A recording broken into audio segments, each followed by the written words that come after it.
Welcome to syllabus academy. എല്ലാവർക്കും നമസ്കാരം. കഴിഞ്ഞ ക്ലാസ്സിലെടുത്ത ഫിസിക്കൽ സയൻസ് കേഡറ്റ് കാറ്റഗറി 3യുടെ ചോദ്യോത്തര പരിശീലനത്തിന്റെ തുടർച്ചയാണ് നമ്മൾ ഈ ക്ലാസ്സിൽ എടുക്കാൻ പോകുന്നത്. അധികം വൈകാതെ നമുക്ക് ക്ലാസ്സിലേക്ക് പോവാം. ഒന്നാമത്തെ ചോദ്യം: in which of the following ionization process the bond energy has increased and also the magnetic behaviour has changed from paramagnetic to diamagnetic? അതായത് താഴെ തന്നിരിക്കുന്ന അയണൈസേഷൻ പ്രോസസ്സിൽ ബോണ്ട് എനർജി കൂടുകയും അതോടൊപ്പം മാഗ്നറ്റിക് ബിഹേവിയർ പാരാമാഗ്നറ്റിസത്തിൽ നിന്നും ഡയാമാഗ്നറ്റിസത്തിലേക്ക് ചേഞ്ച് ചെയ്യുകയും ചെയ്യുന്ന അയണൈസേഷൻ പ്രോസസ് ഏതെന്നാണ് ചോദ്യം. അപ്പൊ ഇവിടെ നമുക്ക് ഐഡന്റിഫൈ ചെയ്യേണ്ട ഒരു കാര്യമുണ്ട്. ഇവിടെ ഫസ്റ്റ് ചോദിച്ചെന്താ? ബോണ്ട് എനർജി എന്നാണ് ചോദിച്ചത്. ബോണ്ട് എനർജി, അതുപോലെ തന്നെ bond dissociation enthalpy, bond length, അത്തരം കാര്യങ്ങളൊക്കെ വന്നു കഴിഞ്ഞാൽ നമ്മൾ ആദ്യമായിട്ട് ശ്രദ്ധിക്കേണ്ട കാര്യം ആ തന്നിരിക്കുന്ന കോമ്പൗണ്ടിന്റെ ബോണ്ട് ഓർഡർ കാൽക്കുലേറ്റ് ചെയ്യുകയാണ് ചെയ്യേണ്ടത്. Bond order. ഇനി ബോണ്ട് ഓർഡറും ഈ പറഞ്ഞ ബോണ്ട് ലെങ്ത്തും ബോണ്ട് ഡിസോസിയേഷൻ എൻതാൽപ്പിയും തമ്മിലുള്ള റിലേഷൻ എന്താ നോക്കുക. അതായത് bond energy directly proportional to bond order directly proportional to bond dissociation enthalpy inversely proportional to bond length. Bond energy directly proportional to bond order, അതായത് ബോണ്ട് ഓർഡർ കൂടിയാൽ bond energy കൂടി എന്ന് പറയാം. Okay. ഇനി bond order കൂടിക്കഴിഞ്ഞാൽ bond dissociation enthalpy കൂടി എന്ന് പറയാം. ഇനി ബോണ്ട് ഓർഡർ കൂടിക്കഴിഞ്ഞാൽ ബോണ്ട് ലെങ്ത് കുറഞ്ഞെന്ന് പറയാം. അപ്പൊ ഈ ഒരു റിലേഷൻ ഓർമ്മിച്ച് വെച്ച് കഴിഞ്ഞാൽ നമുക്ക് ഒട്ടുമിക്ക ഈ പറഞ്ഞ bond energy, bond dissociation enthalpy, bond length, അതുമായി ബന്ധപ്പെട്ട ചോദ്യങ്ങളെല്ലാം നമുക്ക് സോൾവ് ചെയ്യാൻ സാധിക്കും. ഇനി നമുക്ക് ഈ ചോദ്യത്തിലേക്ക് വരുമ്പോൾ, in which of the following ionization process the bond energy has increase? അപ്പൊ താഴെ തന്നിരിക്കുന്ന കോമ്പൗണ്ട്സിൽ നമ്മൾ ഈ തന്നിരിക്കുന്ന കോമ്പൗണ്ട്സിന്റെ ബോണ്ട് ഓർഡർ കാൽക്കുലേറ്റ് ചെയ്യാം. അപ്പൊ ഏതിലാണോ ഇപ്പൊ NO എന്ന് NO പ്ലസിലേക്ക് മാറുന്നതാണ് ഫസ്റ്റ് ഓപ്ഷൻ പറയുന്നത്. അപ്പൊ NO എന്ന് NO പ്ലസിലേക്ക് മാറുന്ന സമയത്ത് രണ്ടിന്റെയും, അതായത് NO എന്ന് NO പ്ലസിലേക്ക് മാറുമ്പോൾ ബോണ്ട് ഓർഡർ കൂടുകയാണെങ്കിൽ അവിടെ ബോണ്ട് എനർജി കൂടുകയാണ് ചെയ്യുന്നത്. അത് കാൽക്കുലേറ്റ് ചെയ്താൽ മതി.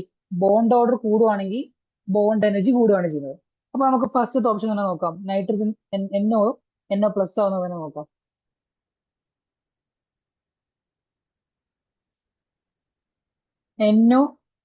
NO പ്ലസ് ആവുന്ന പ്രോസസ്സ്. ഇനി ബോണ്ട് ഓർഡർ കാൽക്കുലേറ്റ് ചെയ്യുന്ന ഒരു ഫോർമുലയുണ്ട്. ബോണ്ട് ഓർഡർ കാൽക്കുലേറ്റ് ചെയ്യുന്ന ഫോർമുലയാണ് half into NB minus NA. ഇത് number of bonding, number of anti bonding ആണ്. ഈ ഒരു ഫോർമുല യൂസ് ചെയ്തിട്ട് പ്രോബ്ലം ചെയ്യാൻ നിന്ന് കഴിഞ്ഞാൽ ഒരുപാട് ലെങ്തി ആവും. ഇത് നമ്മൾ +2 പഠിക്കുന്ന ഒരു ഫോർമുലയാണ്.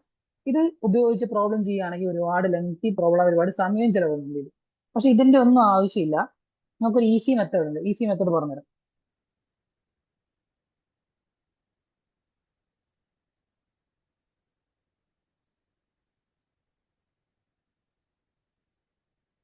പതിനാല് ഇലക്ട്രോൺ ഉള്ള സ്പീഷീസ്, അതായത് ഫോർ എക്സാമ്പിൾ നൈട്രജൻ എടുക്കാം. നൈട്രജനിൽ എത്ര ഇലക്ട്രോൺ ഉണ്ട്? 7 ഇലക്ട്രോൺ ഉണ്ട്. N2 എന്ന് പറഞ്ഞു കഴിഞ്ഞാൽ നൈട്രജൻ മോളിക്യൂളിൽ എത്ര ഇലക്ട്രോൺ ഉണ്ട്? 14 ഇലക്ട്രോൺ ഉണ്ട്. ഈ 14 ഇലക്ട്രോൺ ഉള്ള N2 ആയിരിക്കും ഏറ്റവും കൂടുതൽ ബോണ്ട് ഓർഡർ ഉള്ള മോളിക്യൂൾ. ഇപ്പൊ ഈ N2 അല്ലെങ്കിൽ 14 ഇലക്ട്രോൺ സ്പീഷീസ്, 14 ഇലക്ട്രോൺ ഉള്ള ഏത് സ്പീഷീസ് എടുത്തു കഴിഞ്ഞാലും അതിന്റെ ബോണ്ട് ഓർഡർ എത്രയാണ് വരിക? 3. ഇത് നമ്മൾ പഠിച്ചിരിക്കേണ്ട ഒരു കാര്യമാണ്. 3. 14 ഇലക്ട്രോൺ ഉള്ള ഏത് സ്പീഷീസ് എടുത്തു കഴിഞ്ഞാലും അതിന്റെ ബോണ്ട് ഓർഡർ എത്രയായിരിക്കും? 3 ആയിരിക്കും. ഇനി അത് 14 നിന്ന് കുറഞ്ഞു പോകുമ്പോൾ കൂടി വരുമ്പോൾ ഈ ബോണ്ട് ഓർഡറുള്ള മാറ്റം നമുക്ക് നോക്കാം. ഇനി 13 ആവുന്ന സമയത്ത് അത് എന്താണെന്ന് വെച്ചാൽ 2.5 ആവും. 12 ആവുന്ന സമയത്ത് അത് 2 ആവും. അതുപോലെ തന്നെ തൊട്ടി കൂടുന്ന സമയത്തും 15 ആവുന്ന സമയത്ത് അത് 2.5 ആവും. 16 ആവുന്ന സമയത്ത് അത് 2 ആവും. 17 ആവുന്ന സമയത്ത് അത് 1.5 ആവും. ഓക്കെ. ഇനി 11 ആവുന്ന സമയത്ത് അത് 1.5 ആവും. ഈ രീതിയിൽ ഇതാണ് ബോണ്ട് ഓർഡർ. ഓക്കെ. നമുക്ക് ഫോർ എക്സാമ്പിൾ വേറൊരു കാര്യം കൂടി ചെയ്ത് നോക്കാം.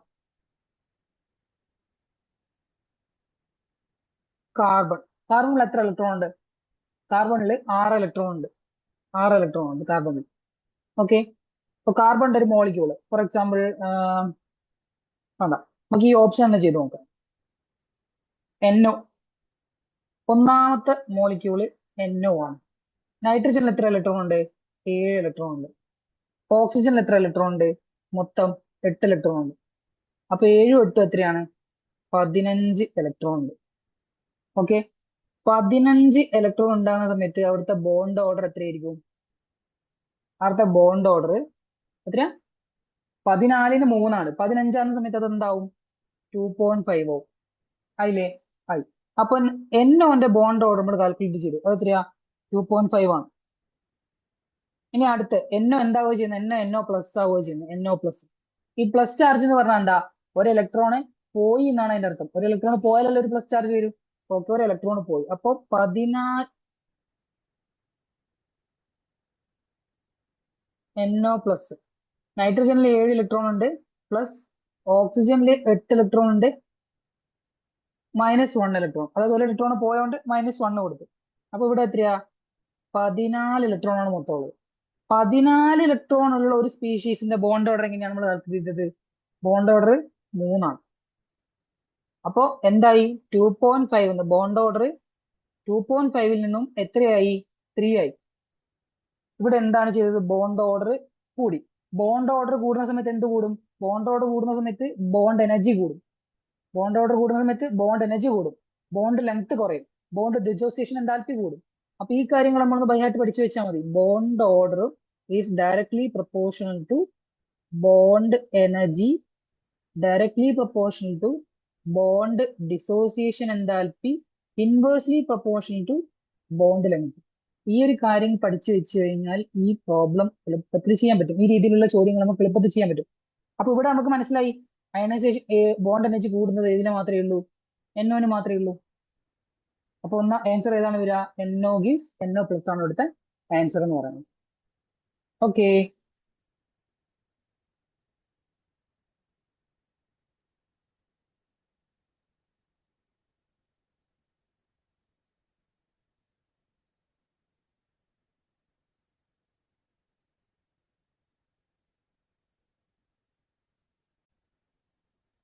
ഇനി അടുത്ത ചോദ്യം നോക്കാം.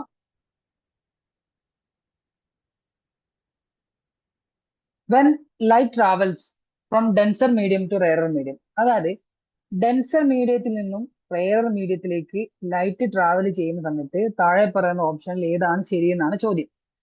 ഓപ്ഷൻ എ പറയുന്നത് it bend towards the normal. Option B പറയുന്നത് it bends away from the normal.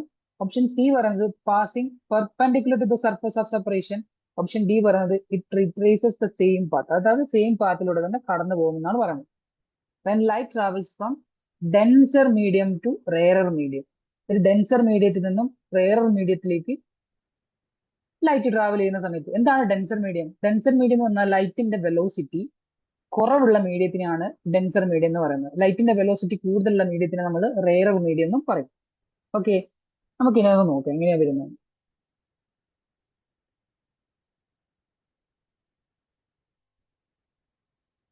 ഇതില് നോർമല്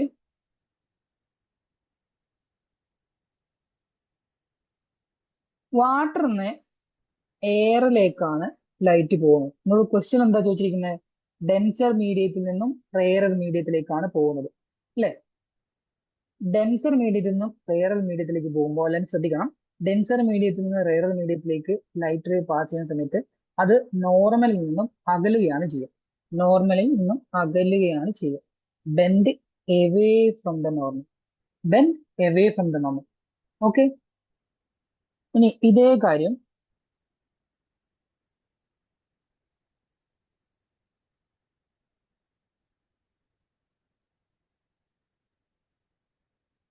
ഇത് എയർ, ഇത് വാട്ടർ. ഇനി ലൈറ്റ് റെയറർ മീഡിയത്തിൽ നിന്ന് ഡെൻസർ മീഡിയത്തിലേക്കാണ് വരുന്നതെങ്കിലോ? ഇത് റെയറർ മീഡിയത്തിൽ നിന്ന് ലൈറ്റ് ഡെൻസർ മീഡിയത്തിലേക്കാണ് വരുന്നതെങ്കിൽ ബെൻഡ് ടുവേർഡ്സ് ദ നോർമൽ, നോർമലിന്റെ അടുത്തേക്ക് ബെൻഡ് ചെയ്യും. ഓക്കെ, ഇതാണ് കൺസെപ്റ്റ്. എന്തുകൊണ്ടാണ് ഇങ്ങനെ സംഭവിക്കുന്നത്?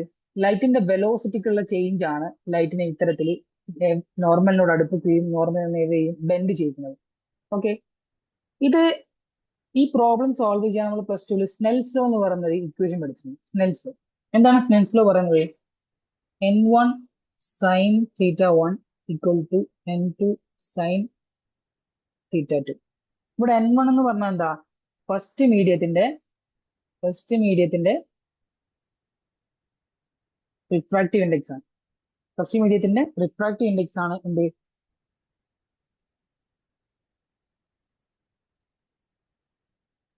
Refractive index. N2 എന്ന് പറയുന്നത് എന്താ? സെക്കൻഡ് മീഡിയത്തിന്റെ റിഫ്രാക്റ്റീവ് ഇൻഡെക്സ്. θ1 എന്താണ്? θ1 എന്ന് പറഞ്ഞാൽ ഇൻസിഡന്റ് ആംഗിൾ ആണ്. Incident angle. θ2 എന്ന് പറയുന്നത് റിഫ്രാക്റ്റഡ് ആംഗിൾ. Refracted angle. അത് നമുക്കൊന്ന് ചെയ്ത് നോക്കിയാലോ എങ്ങനെ ഉണ്ടാവാന്ന്. സപ്പോസ് പ്രോബ്ലം എങ്ങനെയാണ് ഉണ്ടാവുക? ഒരു സർഫസ് ഓഫ് സെപ്പറേഷൻ ഉണ്ട്, നോർമൽ ഉണ്ട്. എയറിൽ നിന്ന് വാട്ടറിലേക്കാണ് ലൈറ്റ് റേ പാസ് ചെയ്തെന്ന് വിചാരിക്കാം. ഓക്കെ, എയറിൽ നിന്ന് വാട്ടറിലേക്കാണ് വരുന്നത്. അപ്പൊ ഇതാണ് എന്ത്? θ1. ഇതാണ് ഇൻസിഡന്റ് ആംഗിൾ എന്ന് പറയുന്നത് θ1. ഓക്കെ, ഇനി എയറിൽ നിന്ന് വാട്ടറിലേക്ക് വരുമ്പോൾ ലൈറ്റ് റേ എങ്ങോട്ടേക്കാണ് ബെൻഡ് ചെയ്യുക? Bend towards the normal. Towards നോർമലിന്റെ അടുത്തേക്കാണ് ബെൻഡ് ചെയ്യുക. അപ്പൊ ഇതാണ് θ2. ഓക്കെ, ഇനി ഈ θ1 നമുക്കറിയാം. സപ്പോസ് ഇതൊരു 45 ഡിഗ്രി ആണെന്ന് വെച്ചു. 45 ഡിഗ്രി ആയിക്കോട്ടെ. അങ്ങനെയാണെങ്കിൽ നമ്മൾ സ്നെൽസ് ലോ യൂസ് ചെയ്തിട്ട് എങ്ങനെയാണ് സോൾവ് ചെയ്യുക?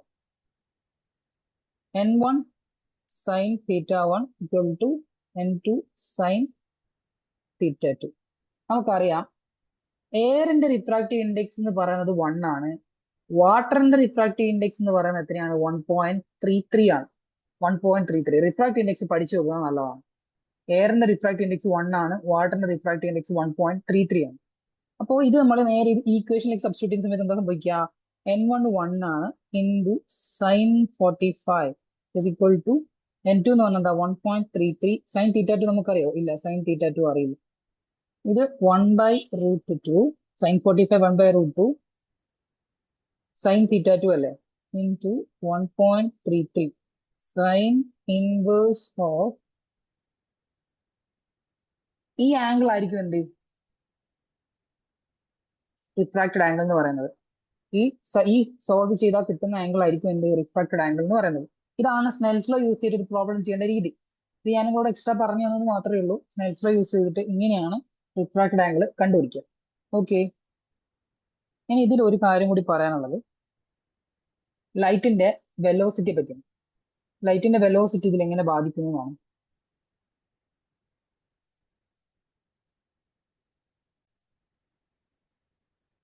ലൈറ്റിന്റെ വെലോസിറ്റി കണ്ടുപിടിക്കുന്നത് വി, ലൈറ്റിന്റെ വെലോസിറ്റി ആണ്. സി എന്ന് പറഞ്ഞു കഴിഞ്ഞാൽ ഫ്രീ സ്പേസിലെ ലൈറ്റിന്റെ വെലോസിറ്റി ആണ്. ഫ്രീ സ്പേസ് ലൈറ്റിന്റെ വെലോസിറ്റി എത്രയാണ്? സി നമുക്ക് എല്ലാവർക്കും അറിയുന്ന വാല്യൂ ആണ്. സി നമ്മൾ ബൈഹാർട്ട് പഠിച്ചിരിക്കുന്നതാണ്. 3 × 10⁸ മീറ്റർ/സെക്കൻഡ് ആണ് എന്ത്? ലൈറ്റിന്റെ ഫ്രീ സ്പേസിലുള്ള വെലോസിറ്റി എന്ന് പറയുന്നത്. V equal to C by N ആണ്. എൻ എന്താണ്? ആ മീഡിയത്തിന്റെ റിഫ്രാക്റ്റീവ് ഇൻഡെക്സ് ആണ്. ഓക്കെ, അങ്ങനെയാണെങ്കിൽ എയറിലെ ലൈറ്റിന്റെ വെലോസിറ്റി എത്ര നമുക്ക് നോക്കാലോ? V equal to 3 × 10⁸ metre per second divided by N എത്രയാണ്? എയറിന്റെ 1 ആണ്. അപ്പോൾ എയറിൽ വെലോസിറ്റി, ലൈറ്റിന്റെ വെലോസിറ്റി എന്ന് പറയുന്നത് 3 × 10⁸ മീറ്റർ/സെക്കൻഡ് തന്നെ ആയിരിക്കൂലേ? മീറ്റർ/സെക്കൻഡ് തന്നെ ആയിരിക്കും എയറിൽ ഉണ്ടാവാം. ഇനി വാട്ടറിൽ എന്തായിരിക്കും സംഭവിക്കുക നോക്കാം. വാട്ടറില് V is equal to C by V. C എത്രയാണ്? 3 × 10⁸ മീറ്റർ/സെക്കൻഡ് ആണ് divide by C by N ആണ്. C by N. എൻ എന്താ? എൻ നമുക്കറിയാം 1.33 ആണ്. അപ്പൊ ഇതിന്റെ വാല്യൂ ഏകദേശം എത്ര വരിക? 2.25 × 10⁸ മീറ്റർ/സെക്കൻഡ് ആണ്. അപ്പോ എയറിൽ നിന്ന് വാട്ടറിലേക്ക് വരുന്ന സമയത്ത് ലൈറ്റിന്റെ വെലോസിറ്റി കുറയുകയാണ് ചെയ്യുന്നത്. വെലോസിറ്റി കുറഞ്ഞ മീഡിയത്തിൽ നോർമലിലേക്ക് അടുത്തേക്ക് ലൈറ്റ് ബെൻഡ് ചെയ്യും. ഓക്കെ, നോർമലിന്റെ അടുത്തേക്ക് ലൈറ്റ് ബെൻഡ് ചെയ്യും. ഇതാണ് ഈ കാര്യത്തിൽ നമ്മൾ മനസ്സിലാക്കേണ്ടത്. ഈ ഒരു പോർഷൻ നമ്മൾ മനസ്സിലാക്കാനുള്ള പ്രധാനപ്പെട്ട കാര്യം. ഓക്കെ, ചോദ്യത്തിലേക്ക് പോവാം. Dimensional formula for resistance. റെസിസ്റ്റൻസിന്റെ ഡയമെൻഷണൽ ഫോർമുല എന്താണെന്നാണ് ചോദ്യം. ഓക്കെ, നമുക്ക് ചെയ്ത് നോക്കാം. റെസിസ്റ്റൻസിന്റെ ഡയമെൻഷണൽ ഫോർമുല എങ്ങനെ വരിക? എന്താണ് resistance? Resistance is equal to voltage divided by current ആണ്. ഈ ഡയമെൻഷൻ ഫോർമുലേന്റെ പ്രോബ്ലം ഒക്കെ ചെയ്യുന്ന സമയത്ത് നമുക്ക് ഇക്വേഷൻസ് അറിഞ്ഞിരിക്കുക എന്നുള്ളത് പ്രധാനപ്പെട്ട ഒരു കാര്യമാണ്. അതായത് ഇപ്പൊ ഈ റെസിസ്റ്റൻസിന്റെ ഈ ഇക്വേഷൻ അറിയില്ലെങ്കിൽ ഡയമെൻഷൻ ഫോർമുല നമ്മൾ ബൈ ഹാർട്ട് പഠിക്കേണ്ടി വരും. അത് എല്ലാവർക്കും പറ്റിക്കോണമെന്നില്ല. അത് റെസിസ്റ്റൻസിന്റെ ഇക്വേഷൻ അറിയുന്ന ആളെ സംബന്ധിച്ച് ഈ ഡയമെൻഷൻ ഫോർമുല ഡെഡ്യൂസ് ചെയ്ത് എടുക്കാൻ പറ്റുന്നത് എളുപ്പത്തിൽ. Okay, resistance is equal to voltage by current ആണ്. അപ്പൊ വോൾട്ടേജ് എന്ന് പറഞ്ഞാൽ ഇനി അടുത്തത് ഇപ്പൊ വോൾട്ടേജിന്റെ ഡയമെൻഷൻ ഫോർമുല അറിയില്ല, അതും നമ്മൾ വോൾട്ടേജിന്റെ ഒരു ഇക്വേഷൻ ഉപയോഗിച്ച് കണ്ടുപിടിക്കണം. അപ്പൊ വോൾട്ടേജ് എന്ന് പറഞ്ഞാൽ എന്താ? വോൾട്ടേജ് എന്ന് പറഞ്ഞാൽ work done per unit charge. ഒരു യൂണിറ്റ് ചാർജ് ചെയ്ത വർക്ക് ഡൺ ആണ് എന്ത് വോൾട്ടേജ് എന്ന് പറയുന്നത്. അപ്പോ work done divide by charge. Work ഡണ്ടെ ഡയമെൻഷൻ ഫോർമുല ഓൾമോസ്റ്റ് എല്ലാവർക്കും അറിയുന്നതായിരിക്കും. mL² T⁻² ഡിവൈഡ് ബൈ ചാർജിന്റെ എന്താ? ചാർജിന്റെ ഇവിടെ എ എന്നാണ് കൊടുത്തിരിക്കുന്നത്. IT ആണ് ചാർജിന്റെ ഡയമെൻഷൻ കൊടുക്കുന്നത്. അതായത് ഐന്റെ സ്ഥാനത്ത് വരെ ഇവിടെ എ എന്നാണ് കൊടുത്തിരിക്കുന്നത്. അപ്പൊ നമുക്ക് എ തന്നെ കൊടുക്കാം, AT. ഓക്കെ, ഇനി അപ്പൊ വോൾട്ടേജിന്റെ ഈ ഒരു ഇക്വേഷൻ നേരെ നമ്മൾ റെസിസ്റ്റൻസിന്റെ ഇവിടെ സബ്സ്റ്റിറ്റ്യൂട്ട് ചെയ്യാം. അത് വരുന്ന സമയത്ത് R is equal to voltage എന്ന് പറയുന്നത് mL²T⁻² AT. കറന്റ് ഡയമെൻഷൻ എന്താ? എ തന്നെ. ഇവരിവിടെ എ കൊടുത്തോണ്ട് ചെയ്യാണ്, സാധാരണ I ആണെന്നാണ് എനിക്ക് തോന്നുന്നത്. ഓക്കെ, ഇനി ഇത് ചെയ്യുന്ന സമയത്ത് എന്ത് വരും? mL²T⁻³ A⁻². ഇത് നമ്മൾ ഓപ്ഷൻ ഉണ്ടോ? mL²T⁻²A⁻² ഉണ്ടല്ലോ, ഓപ്ഷൻ ഇല്ല. ഇതാണ് ശരിയായ ആൻസർ. അപ്പൊ ഈ രീതിയിലാണ് നമ്മൾ എന്ത് കണ്ടുപിടിക്കുന്നത്? Dimensional formula. ഒരു ഏതെങ്കിലും ഒരു ഫിസിക്കൽ ക്വാണ്ടിറ്റിന്റെ ഡയമെൻഷൻ ഫോർമുല കണ്ടുപിടിക്കാനുള്ള പ്രോബ്ലം വന്നു കഴിഞ്ഞാൽ ആ ഡയമെൻഷണൽ ഫോർമുല അല്ലെങ്കിൽ ആ ഫിസിക്കൽ ക്വാണ്ടിറ്റിയിലേക്ക് എത്തുന്ന ഏതെങ്കിലും ഇക്വേഷൻ നമുക്ക് അറിയാമെങ്കിൽ ഇത്തരത്തിൽ എളുപ്പത്തിൽ നമുക്ക് എന്ത് ചെയ്യാൻ പറ്റും? ഡയമെൻഷണൽ ഫോർമുല ഡെഡ്യൂസ് ചെയ്ത് എടുക്കാൻ പറ്റുന്നതേ ഉള്ളൂ. Okay,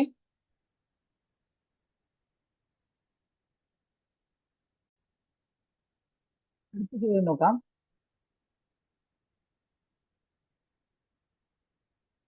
The characteristics of musical sound which distinguishes a loud sound from a faint one. അതായത് മ്യൂസിക്കൽ സൗണ്ടിന്റെ ക്യാരക്ടറിസ്റ്റിക്സ് എന്താണ്? ഒരു ലൗഡ് സൗണ്ടിൽ നിന്നും ഒരു ഫെയിന്റ് സൗണ്ടിനെ ഡിസ്റ്റിംഗ്വിഷ് ചെയ്യാൻ സഹായിക്കുന്ന മ്യൂസിക്കൽ സൗണ്ടിന്റെ ക്യാരക്ടറിസ്റ്റിക്സ് എന്താണെന്നാണ് ചോദ്യം. ഓപ്ഷൻ എ പറയുന്നത് ലൗഡ്നെസ് ആണ്, ഓപ്ഷൻ ബി പറയുന്നത് പിച്ച് ആണ്, ഓപ്ഷൻ സി പറയുന്നത് ക്വാളിറ്റി ആണ്, ഓപ്ഷൻ ഡി പറയുന്നത് നൺ ഓഫ് ദിസ് ആണ്. അതിൽ ഒരു ലൗഡ് സൗണ്ടിനെയും ഒരു ഫെയിന്റ് സൗണ്ടിനെയും ഡിസ്റ്റിംഗ്വിഷ് ചെയ്യാൻ സഹായിക്കുന്നത് ഇവിടെ ആൻസർ വരുന്നത് ലൗഡ്നെസ് ആണ്, ഉച്ചതയാണ്. മലയാളത്തിൽ ഉച്ചത എന്ന് പറയും, ഉച്ചത. ഒരു ലൗഡ് സൗണ്ടിനെയും അതുപോലെ തന്നെ ഒരു ഫെയിന്റ് സൗണ്ടിനെയും നമുക്ക് മനസ്സിലാക്കാൻ സാധിക്കുന്നത് അതിന്റെ ലൗഡ്നെസ്സിലുള്ള വ്യത്യാസം അനുസരിച്ചിട്ടാണ്. ഇനി അടുത്ത ഓപ്ഷൻ എന്താണ്? പിച്ച് ആണ്. പിച്ച് നമുക്കറിയാം, ഈ പിച്ച് എന്ന് പറഞ്ഞ ഫ്രീക്വൻസി റിലേറ്റഡ് ആയ ഒരു ക്വാണ്ടിറ്റിയാണ് പിച്ച്. മെയിൽ വോയിസും ഫീമെയിൽ വോയിസും നമുക്ക് ഡിസ്റ്റിങ്ഷ് ചെയ്യാൻ പറ്റുന്നതിൽ ഫ്രീക്വൻസിന്റെ വ്യത്യാസം കൊണ്ടാണ്. അതായത് ഫീമെയിൽ വോയിസിന് പിച്ച് കൂടുതലായിരിക്കും, മെയിൽ വോയിസിന് പിച്ച് കുറവായിരിക്കും. അപ്പൊ നമുക്ക് ഈ ഫീമെയിൽ വോയിസും മെയിൽ വോയിസും ഐഡന്റിഫൈ ചെയ്യാൻ പറ്റുന്നതിലുള്ള പിച്ചിലെ വ്യത്യാസം കൊണ്ടാണ്. ഓക്കെ, ഇനി മൂന്നാമത്തത് പറയുന്നത് ക്വാളിറ്റി ആണ്. എന്താണ് ക്വാളിറ്റി? ക്വാളിറ്റി എന്ന് പറഞ്ഞു കഴിഞ്ഞാൽ രണ്ട് മ്യൂസിക്കൽ ഇൻസ്ട്രുമെന്റ്സ് അത് സെയിം നോട്ടിലും സെയിം ലൗഡ്നെസ്സിലും പ്ലേ ചെയ്ത് കഴിഞ്ഞാലും ആ രണ്ട് മ്യൂസിക്കൽ ഇൻസ്ട്രുമെന്റ്സിനെ നമുക്ക് ഡിസ്റ്റിങ്ഷ് ചെയ്യാൻ പറ്റും. അതായത് രണ്ട് മ്യൂസിക്കൽ ഇൻസ്ട്രുമെന്റ്സ് ഉണ്ട്, അത് രണ്ടും അറ്റ് സെയിം ടൈമിൽ സൈമിൾട്ടേനിയസ്ലി പ്ലേ ചെയ്യാണ്, സെയിം നോട്ടാണ് പ്ലേ ചെയ്യുന്നത്, സെയിം ലൗഡ്നെസ്സിലാണ് പ്ലേ ചെയ്യുന്നത്. എന്നാലും ആ രണ്ട് മ്യൂസിക്കൽ ഇൻസ്ട്രുമെന്റ്സിനെയും ഡിസ്റ്റിങ്വിഷ് ചെയ്ത് മനസ്സിലാക്കാൻ നമുക്ക് സാധിക്കുന്നുണ്ടെങ്കിൽ അത് മനസ്സിലാക്കാൻ സാധിക്കുന്നത് എന്തുകൊണ്ടാണ്? ആ സൗണ്ടിന്റെ ക്വാളിറ്റിയിലുള്ള വ്യത്യാസം കൊണ്ടാണ്. അപ്പൊ ഇതാണ് ഇവിടെ പറയുന്ന മൂന്ന് കാര്യങ്ങൾ. ഈ ചോദ്യത്തിന്റെ ഉത്തരം the characteristics of musical sound which distinguishes a loud sound from a faint one എന്ന് പറഞ്ഞു കഴിഞ്ഞാൽ അതിന്റെ ആൻസർ എന്താണ്? ലൗഡ്നെസ് ആണ്. അതായത് ഉച്ചത്തിലുള്ള സൗണ്ടും ഉച്ച കുറഞ്ഞ സൗണ്ടും മനസ്സിലാക്കാൻ എന്താണ് സാധിക്കുന്നത്? ഉച്ചതയാണ്, ലൗഡ്നെസ്. ഓക്കെ, ഇനി അടുത്ത ചോദ്യം നോക്കാം. The mode of heat transfer by the actual motion of matter is.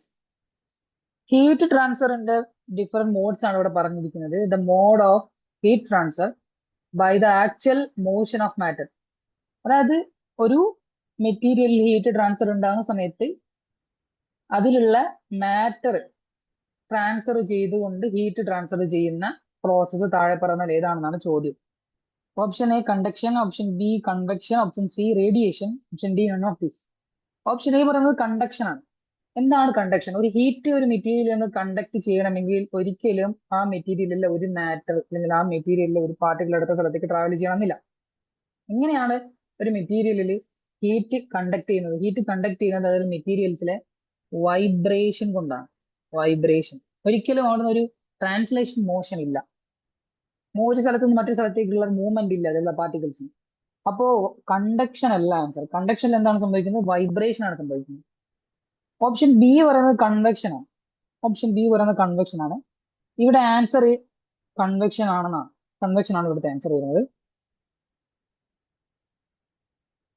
Convection നമുക്കറിയാം, ഈ ചൂട് കൂടിയ വെള്ളം ചൂട് കുറഞ്ഞ സ്ഥലത്തേക്ക് എങ്ങനെയാണ് മൂവ് ചെയ്യുന്നത്? ആ പാർട്ടിക്കിൾ അങ്ങനെ തന്നെ മൂവ് ചെയ്യണം. അതായത് ഹീറ്റ് കൂടിയ സ്ഥലത്ത് നിന്ന് ഹീറ്റ് കുറഞ്ഞ സ്ഥലത്തേക്ക് ഈ പാർട്ടിക്കിൾ മൂവ് ചെയ്തുകൊണ്ടാണ് എന്ത് സംഭവിക്കുന്നത്? ഈ മോഡ് ഓഫ് ഹീറ്റ് ട്രാൻസ്ഫർ നടക്കുന്നത്. ഈ ഫ്ലൂയിഡ്സിലൊക്കെ ഇത്തരത്തിലാണ് കൺവെക്ഷൻ വഴിയാണ് എന്ത് സംഭവിക്കുന്നത്? ഹീറ്റ് ട്രാൻസ്ഫർ നടക്കുന്നത്. അപ്പൊ ഇവിടെ ഇതിന്റെ ആൻസർ വരുന്നത് കൺവെക്ഷൻ ആണ്. കൺവെക്ഷനിലാണ് എന്ത് സംഭവിക്കുന്നുള്ളൂ? മാറ്ററിന്റെ ട്രാൻസ്ഫർ നടക്കുന്നുള്ളൂ. മൂന്നാമത്തെ ഓപ്ഷൻ എന്താ പറയുന്നത്? റേഡിയേഷൻ ആണ്. റേഡിയേഷൻ എങ്ങനെ? റേഡിയേഷൻ എന്ന് പറഞ്ഞാൽ mode of heat transfer by using electromagnetic wave. Electromagnetic wave use ചെയ്തിട്ട് ഹീറ്റ് ട്രാൻസ്ഫർ ചെയ്യുന്നതാണ് റേഡിയേഷൻ എന്ന് പറയുന്നത്. Radiation electromagnetic wave electromagnetic wave വഴി ഹീറ്റ് ട്രാൻസ്ഫർ ചെയ്യുന്ന സമയത്ത് നമുക്ക് ഒരു മീഡിയം പോലും ആവശ്യമില്ല. അപ്പൊ അവിടെ പാർട്ടിക്കിൾസിന്റെ മൂവ്മെന്റ് എന്തായാലും ഇല്ല. ഓക്കെ, അപ്പൊ ഇവിടുത്തെ ആൻസർ വരുന്നത് കൺവെക്ഷൻ ആണ്. Convection. Okay,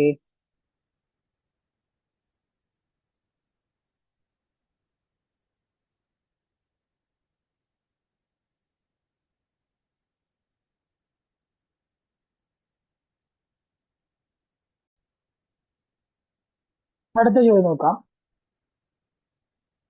A bullet of mass m is fired from a gun of mass capital M with a velocity small u.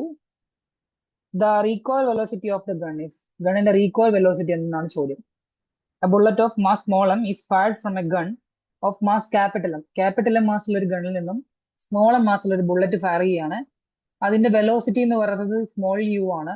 The recoil velocity of the gun. ഗണ്ണിന്റെ recoil velocity എന്നാണ് ചോദ്യം. Okay,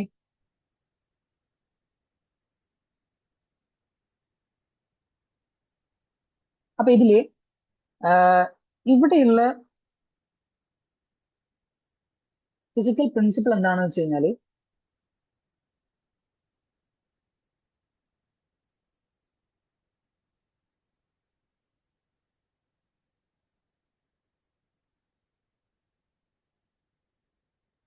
conservation of linear momentum ആണ് ഇവിടെ നടക്കുന്നത്. അതായത് M എന്തിന്റെ? ഗണ്ണിന്റെ mass.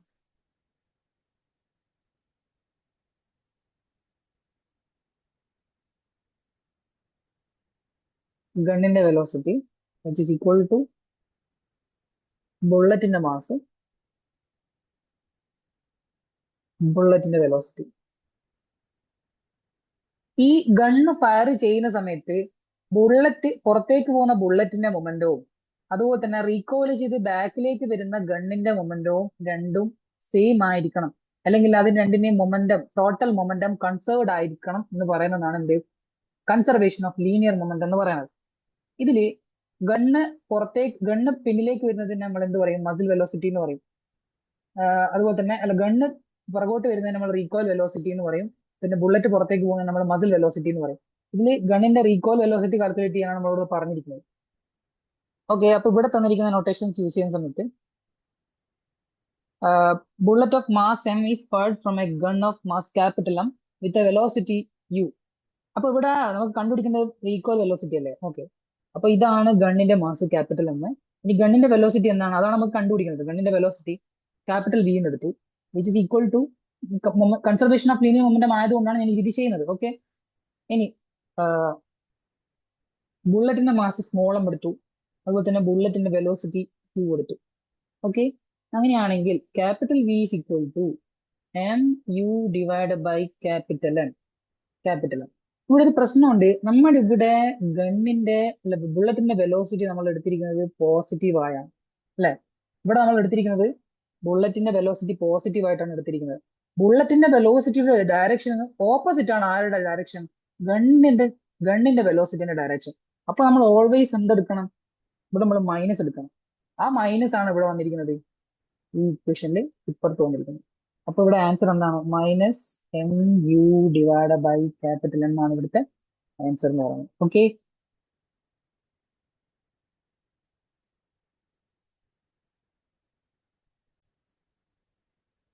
അടുത്ത ചോദ്യം നോക്കാം. Which of the following are the characteristics of magnetic field lines? Magnetic field ലൈൻസിന്റെ ക്യാരക്ടറിസ്റ്റിക്സ് ഏതൊക്കെയാണെന്നാണ് താഴെ തന്നിരിക്കുന്നത്. ഇതിൽ ഏതൊക്കെ ശരി ഏതൊക്കെ തെറ്റെന്നാണ് നോക്കേണ്ടത്. അതിൽ ഒന്നാമത് പറയുന്നത് magnetic field lines are continuous curves. Magnetic field lines continuous curves ആണെന്നാണ് പറയുന്നത്. Magnetic field lines continuous curves ആണോ? അതെ, magnetic field lines continuous curves ആണ്. അതായത് ഇതൊരു ബാർ മാഗ്നറ്റ്, നോർത്ത് ഒരു സൗത്ത്. ബാർ മാഗ്നറ്റിന്റെ പുറത്ത് നോർത്തിൽ നിന്ന് സൗത്തിലേക്കും, ഉള്ളിൽ മാഗ്നറ്റിന്റെ ഉള്ളില് സൗത്തിൽ നിന്ന് നോർത്തിലേക്കും കണ്ടിന്യൂസ് കർവ് ആണ് ആര്? Magnetic field lines. അപ്പോ magnetic field lines are continuous curves എന്ന് പറയുന്ന ഒന്നാമത്തെ സ്റ്റേറ്റ്മെന്റ് എന്താണ്? അത് ശരിയാണ്. ഓക്കെ, ഒന്നാമത്തെ സ്റ്റേറ്റ്മെന്റ് ശരിയാണ്. ഒന്നാമത്തെ സ്റ്റേറ്റ്മെന്റ് ശരിയാണ്. രണ്ടാമത്തെ സ്റ്റേറ്റ്മെന്റ് നോക്കാം. The tangent of any point gives direction of magnetic field. അതായത് നമ്മൾ ഒരു മാഗ്നറ്റിക് ഫീൽഡ് ലൈൻ കൺസിഡർ ചെയ്യുക, നോർത്ത് സൗത്ത്. ഇതിൽ ഒരു പോയിന്റിൽ വരയ്ക്കുന്ന ടാൻജന്റ് ആ പോയിന്റിലെ മാഗ്നറ്റിക് ഫീൽഡിന്റെ ഡയറക്ഷൻ തരുന്നുണ്ട്. ഒരു പോയിന്റ് മാഗ്നറ്റിക് ഫീൽഡ് ലൈനിന്റെ ഒരു പോയിന്റ് കൺസിഡർ ചെയ്ത് ആ പോയിന്റിൽ നമ്മൾ ഒരു ടാൻജന്റ് വരച്ചു കഴിഞ്ഞാൽ ആ പോയിന്റിൽ ആ മാഗ്നറ്റിക് ഫീൽഡിന്റെ ഡയറക്ഷൻ ആര് തരുന്നുണ്ട്? ആ ടാൻജന്റ് തരുന്നുണ്ട്. അപ്പൊ ഈ രണ്ടാമത്തെ സ്റ്റേറ്റ്മെന്റ് ശരിയാണ്. The tangent of any point gives direction of magnetic field. ഈ മാഗ്നറ്റിക് ഫീൽഡ് ലൈൻസിൽ വരയ്ക്കുന്ന ഒരു ടാൻജന്റ് എന്ന് പറയുന്നത് ആ മാഗ്നറ്റിക് ഫീൽഡിന്റെ ആ പോയിന്റിലെ ഡയറക്ഷൻ കാണിച്ചു തരുന്നുണ്ട്. അപ്പൊ രണ്ടാമത്തെ സ്റ്റേറ്റ്മെന്റ് ശരിയാണ്. ഓക്കെ, മൂന്നാമത്തെ statement the magnetic field lines are parallel and equally spaced. Magnetic field lines പാരലലും ഈക്വലി സ്പേസ്ഡ് എന്നാണ് പറയുന്നത്. ആ ഒരു സ്റ്റേറ്റ്മെന്റില് മാഗ്നറ്റിക് ഫീൽഡ് ലൈൻസ് പാരലൽ ആവുക, മാഗ്നറ്റിക് ഫീൽഡ് ലൈൻസ് പാരലൽ ആവുക യൂണിഫോം മാഗ്നറ്റിക് ഫീൽഡിലാണ്. യൂണിഫോം മാഗ്നറ്റിക് ഫീൽഡിൽ മാഗ്നറ്റിക് ഫീൽഡ് ലൈൻസ് പാരലലും ആയിരിക്കും, അതുപോലെ തന്നെ ഈക്വലി സ്പേസ്ഡും ആയിരിക്കും. ഓക്കെ, അതുപോലെ തന്നെ ഫോർ എക്സാമ്പിൾ പറയുകയാണെങ്കിൽ ഒരു സോളനോയിഡിന്റെ ഉൾവശത്തുള്ള മാഗ്നറ്റിക് ഫീൽഡ് എന്ന് പറയുന്നത് എന്തായിരിക്കും? യൂണിഫോം ആയിരിക്കും, അതുപോലെ തന്നെ പാരലലും ആയിരിക്കും. അപ്പോൾ അത് യൂണിഫോം ആയതുകൊണ്ട് തന്നെ ഈക്വലി സ്പേസ്ഡും ആയിരിക്കും, പാരലലും ആയിരിക്കും മാഗ്നറ്റിക് ഫീൽഡ് ലൈൻസ് സോളിനോയിഡിന്റെ ഉള്ളിൽ. അവിടെ നമുക്ക് യൂണിഫോം മാഗ്നറ്റിക് ഫീൽഡ് എന്ന് പറയാം. പക്ഷേ ഒരു നോൺ യൂണിഫോം മാഗ്നറ്റിക് ഫീൽഡിൽ ഒരു കാരണവശാലും മാഗ്നറ്റിക് ഫീൽഡ് ലൈൻസ് പാരലലോ ഈക്വലി സ്പേസ്ഡോ ആവണം എന്നില്ല. അപ്പൊ മൂന്നാമത്തെ സ്റ്റേറ്റ്മെന്റ് തെറ്റാണ്. ഇനി നാലാമത്തെ സ്റ്റേറ്റ്മെന്റ് പറയുന്നത് magnetic field lines never intercept each other.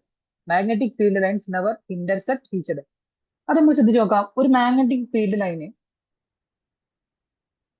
Field lines intercept ചെയ്ത് കഴിഞ്ഞാൽ നമ്മൾ ഈ പറഞ്ഞ പോലെ നേരത്തെ നമ്മൾ പറഞ്ഞു ഒരു പോയിന്റിൽ ഒരു മാഗ്നറ്റിക് ഫീൽഡിന്റെ ഡയറക്ഷൻ കണ്ടുപിടിക്കാൻ ആ പോയിന്റിൽ ടാൻജന്റ് വരച്ചാൽ മതി എന്ന് പറഞ്ഞു. ആ പോയിന്റിൽ നമ്മൾ ടാൻജന്റ് വരച്ചു കഴിഞ്ഞാൽ ഇന്റർസെപ്റ്റ് ചെയ്ത് കഴിഞ്ഞാൽ ആ പോയിന്റിൽ നമ്മൾ രണ്ട് മാഗ്നറ്റിക് ഫീൽഡിലും രണ്ട് ഡയറക്ഷൻ കിട്ടും. അതായത് ഒരു മാഗ്നറ്റിക് ഫീൽഡിന് അതിലൊരു പോയിന്റിൽ നമ്മളൊരു ടാൻജന്റ് വരച്ചാൽ ആ പോയിന്റിലെ മാഗ്നറ്റിക് ഫീൽഡിന്റെ ഡയറക്ഷൻ കിട്ടും. ഇത് ഇന്റർസെപ്റ്റ് ചെയ്ത് കഴിഞ്ഞാൽ ഈ രണ്ട് മാഗ്നറ്റിക് ഫീൽഡ് ലൈൻസിന് നമ്മൾ ടാൻജന്റ് വരയ്ക്കുന്ന സമയത്ത് രണ്ട് ടാൻജന്റ് കിട്ടും. ഈ രണ്ട് ടാൻജന്റും ഡെഫിനറ്റ്ലി രണ്ട് ഡയറക്ഷൻ ആയിരിക്കും കാണിക്കുക. ഒരു മാഗ്നറ്റിക് ഫീൽഡിന് ഒരു പോയിന്റിൽ ഒറ്റ ഡയറക്ഷനേ ഉണ്ടാവും, രണ്ട് ഡയറക്ഷൻ ഉണ്ടാവില്ല. അപ്പൊ ഈ ഒരു സ്റ്റേറ്റ്മെന്റ് തെറ്റാണ്. ഒരു മാഗ്നറ്റിക് ഫീൽഡിന് ഒരു പോയിന്റിൽ ഒരു ഡയറക്ഷൻ മാത്രമേ ഉണ്ടാവൂ, രണ്ട് ഡയറക്ഷൻ ഉണ്ടെങ്കിൽ അത് തെറ്റാണ്. ആ ഒരു നാലാമത്തെ ഓപ്ഷൻ തെറ്റാണ്. അപ്പോ അല്ല, magnetic field lines never intercept each other എന്നല്ലേ പറഞ്ഞു. അപ്പൊ അത് ആ സ്റ്റേറ്റ്മെന്റ് ശരിയാണ്. നെവർ ഇന്റർസെപ്റ്റ് അല്ല, ഒരിക്കലും ഇന്റർസെപ്റ്റ് ചെയ്യൂല എന്നല്ലേ പറഞ്ഞു.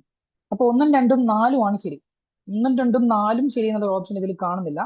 ഇതില് മൂന്നാമത്തത് യൂണിഫോം മാഗ്നറ്റിക് ഫീൽഡിൽ മാത്രം ആപ്ലിക്കബിൾ ആയ ഒരു കേസാണ്. അത് ഇവിടെ ഓപ്ഷനിൽ കൊടുത്തതായിട്ട് കാണുന്നില്ല. ഓക്കെ,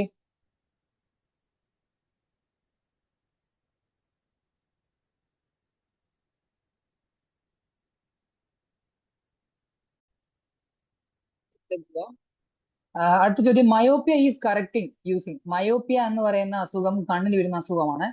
അത് ഏത് ലെൻസ് യൂസ് ചെയ്തിട്ടാണ് കറക്റ്റ് ചെയ്യുന്നതാണ് ചോദ്യം. ഏത് ലെൻസ് യൂസ് ചെയ്തിട്ടാണ് മയോപ്പിയ കറക്റ്റ് ചെയ്യുന്നതാണ് ചോദ്യം. Option A plano convex lens, option B biconvex lens, option C by concave lens, option D cylindrical lens. ഇതിൽ ഏത് ഉപയോഗിച്ചാണ് മയോപ്പിയ കറക്റ്റ് ചെയ്യുന്നതാണ് ചോദ്യം. ഇതിൽ എന്താണ് ഓപ്ഷൻ വരുന്നത്? Option C by concave lens ആണ് ഇതിന്റെ answer. By concave lens use ചെയ്തിട്ടാണ് മയോപ്പിയ സോൾവ് ചെയ്യുന്നത്. ബൈ കോൺകേവ് ലെൻസ് യൂസ് ചെയ്തിട്ടാണ് മയോപ്പിയ സോൾവ് ചെയ്യുന്നത്. ഓക്കെ, അങ്ങനെയാണെങ്കിൽ ബാക്കിയുള്ള മൂന്ന് ഓപ്ഷൻ കൂടി നോക്കിയാലോ. ബൈ കോൺവെക്സ് ലെൻസ് ഏതാണ്? ഹൈപ്പറോപ്പിയ. മയോപ്പിയ എന്ന് പറഞ്ഞാൽ എന്താണ്? മയോപ്പിയ എന്ന് പറഞ്ഞു കഴിഞ്ഞാൽ മയോപ്പിയ ഷോർട്ട് സൈറ്റ് ആണ്. അതുപോലെ തന്നെ ഹൈപ്പറോപ്പിയ എന്ന് പറഞ്ഞാൽ ലോങ് സൈറ്റ് ആണ്. ഇത് ആഹ്, ദൂരെയുള്ളത് മാത്രമേ കാണൂ. മയോപ്പിയ എന്ന് പറഞ്ഞാൽ അടുത്തുള്ളത് മാത്രമേ കാണൂ. ഓക്കെ, ഇനി സിലിണ്ടറിക്കൽ ലെൻസ് യൂസ് ചെയ്യുന്നത് അസ്റ്റിഗ്മാറ്റിസം. അസ്റ്റിഗ്മാറ്റിസം എന്ന് പറഞ്ഞ അസുഖത്തിനാണ്. അസ്റ്റിഗ്മാറ്റിസം എന്ന് പറയുന്ന അസുഖത്തിനാണ് എന്ത് യൂസ് ചെയ്യുന്നത്? സിലിണ്ടറിക്കൽ ലെൻസ് യൂസ് ചെയ്യുന്നത്. അപ്പൊ ഓക്കെ, എല്ലാവർക്കും ഇന്ന് ഇത്രയും ചെയ്താൽ മതി. എല്ലാവർക്കും അടുത്തൊരു ക്ലാസ്സിലായി വരുന്നവരെ